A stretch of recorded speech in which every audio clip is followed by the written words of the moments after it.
guys, welcome back to my channel. We are back with more sex questions. That is correct. So think about Alex as your biology teacher. Gather up your loved ones, gather up your grandmother, and come listen to Alex talk about sex and everything sex. So the first question is, how often do you have sex? I ask because I'm in a relationship and I'm not really active. So I'm going to give you two answers to this because I am in a long distance relationship. So how active I am in sex right now is a little bit different than how I would normally be. I am in a monogamous relationship, so when they are away, I'm not having any sexual intercourse with anybody but myself. And I do that probably about once a day. It really just depends on my mental state. When I'm depressed or going through something, that is the last thing that I want to do. I've been in relationships where I've been pretty much abstinent from sex, and I've been in relationships where I've had it 4 or 5 times a day. And it's just one of those things that you have to listen to your body. It's really hard to compare with other people because everybody's body is so different. If it's something that you're concerned with, I would definitely recommend talking to your doctor, but don't be hard on yourself. If everything comes out from your doctor that your hormones are fine and yada yada yada, and you're just not as sexually active, that's okay too. It doesn't necessarily mean something's wrong. The next question is, can I be considered bi even though I've never had sex with a woman and I'm happily married? Yes. I was married and I had never had any experience with girls,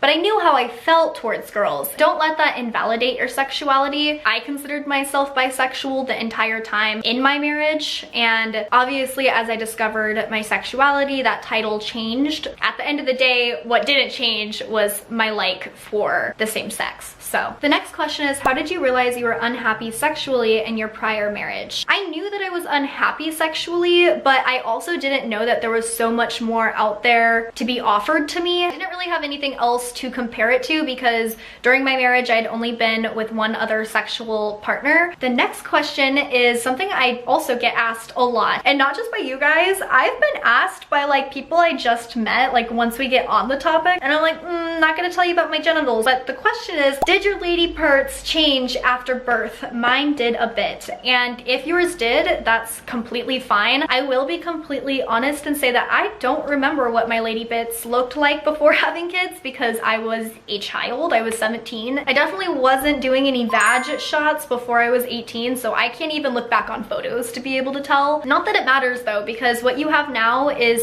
what you have now. Woo! Alex!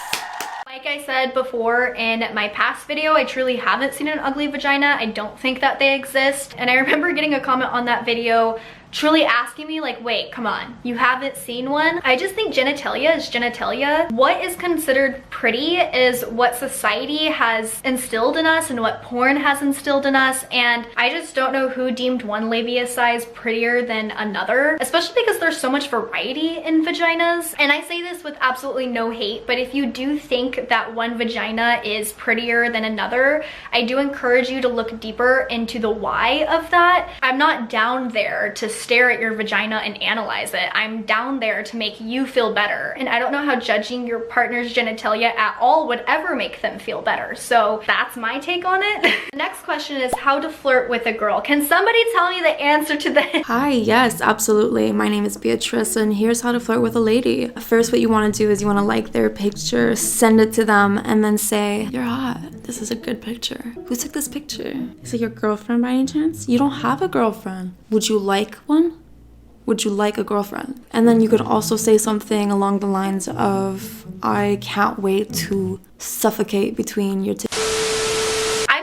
The worst. I could never tell if a girl is flirting with me because girls already give away so many compliments to other girls, but I did see this TikTok educating, and I'm just gonna pass along the message. She basically said just to be super blatantly obvious that you are flirting. So not the whole, oh, your hair is pretty. But I will be honest and say I have not taken that advice. I am still super shy with girls. I do think a big part of that is our society prepping me my entire life that men come on to you do, and I don't know, I'm just not used to being the dominant person in that, so fucking beats me. But I will say when I'm in a relationship, then I'm definitely able to flirt. I just need that validation first, you know? So yeah, any experienced lesbians, please hit the comments down below and educate us. We're begging. The next question is, how can I spice sex up in a long-time relationship without toys? Partner doesn't consent to toys. There are definitely a lot of other ways that you could spice up your sex life without involving toys. I would definitely start with having a conversation with your partner as to what they do consent to. But there's role play, my personal favorite, location sex, dirty talking, lingerie. You guys can watch porn together. You guys can have intimate conversations as to what your true fantasies are. You could even involve toys with yourself and maybe not your partner, because I truly do believe that if you consent to toys for your body, then that is okay. You could change up positions, you could do some butt stuff. There's a lot of things that you could do, and I'm sure that I'm missing a lot because sex is such a broad topic. So yeah, if I'm missing anything, feel free to comment it down below. The next question is, how do you lose your virginity with a girl?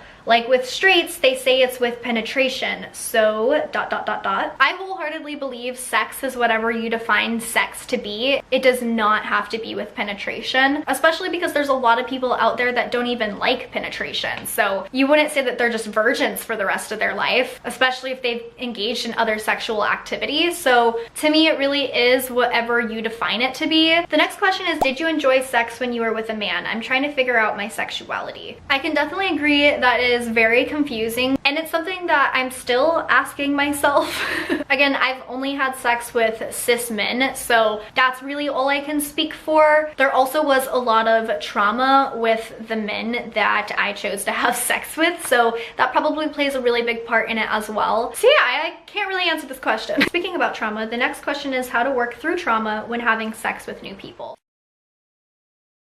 Something I haven't talked about on my channel is being a victim of SA. And for me personally, engaging in sex after that was extremely difficult. Even just touching myself when there was no partners around was extremely difficult. So if you're in that place currently, know that you're not alone. And there are so many resources out there. And there's a lot of education as far as what you can do to get past that. For me, having a very big, serious conversation with my partner was the first step. Outside of getting therapy, of course, to work through it myself, but when engaging in sex again with a new partner, I made sure to be as explicit as possible, even though it was really hard for me. Letting them know what my triggers are was extremely important for sex in the future. I also was and still am really easy with myself if that trauma comes up, and I don't pressure myself to do anything that I'm not comfortable doing. At the end of the day, my mental health is my top priority, and I make sure that my partner knows that as well. Having an entire conversation around consent, what is consent for me, etc.,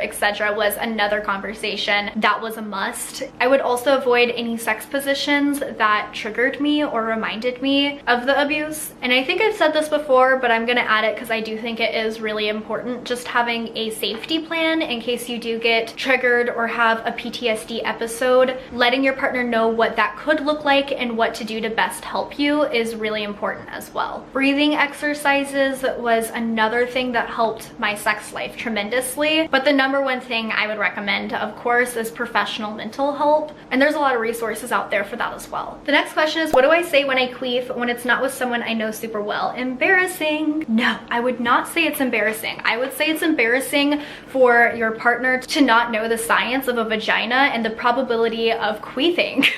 Queefing is so normal, and it literally is just trapped air. Every single time that it has happened in the bedroom, I just laugh because there's just nothing else to do but to laugh. It's funny, it made a funny noise, shut up. The next question is, what is important for you during sex? Communication is the number one thing that is important for me. Having that talk about consent, what I'm comfortable with, triggers, everything like that, I would say is my number one priority when it comes to sex. And of course, the reverse of all of that, and knowing what my partner consents to, etc.